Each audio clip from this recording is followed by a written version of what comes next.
Hello viewers, welcome to my channel. স্ক্রিনে যে বীজগাণিতিক সংখ্যামালাটা দেখতে পাচ্ছ তোমরা, এই সংখ্যামালার আমরা উৎপাদকে বিশ্লেষণ করব। তো এর জন্য আমরা প্রথমে a প্লাস বিকে একটা নতুন কোনো চলরাশি ধরে নেব। ধরি a plus B equals to m।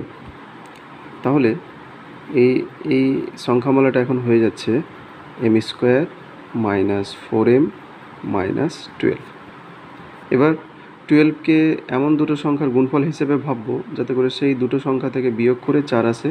তাহলে আমরা 12কে লিখতে পারি 6 ইন্টু 2, আবার 6 থেকে 2 বিয়োগ করলে আসবে 4।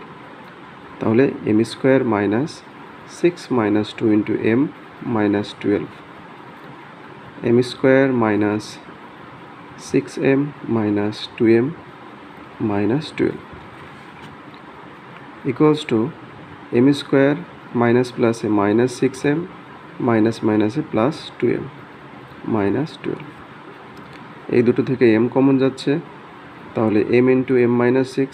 আবার এই দুটো থেকে প্লাস 2 কমন যাচ্ছে, প্লাস 2m মাইনাস 6। আবার এখান থেকে আমরা m মাইনাস 6 কমন নিতে পারবো, পড়ে থাকছে m প্লাস 2। আবার m সমান আমরা ধরেছিলাম a প্লাস বি, তাহলে এবার পুট করে দিচ্ছি m এর জায়গাতে a প্লাস বি। পুট করলে আমরা পাচ্ছি a plus B minus 6 into a plus B plus 2। তার মানে এই যে সংখ্যামালাটা, একে উৎপাদকে বিশ্লেষণ করে আমরা এটা পেলাম। অতএব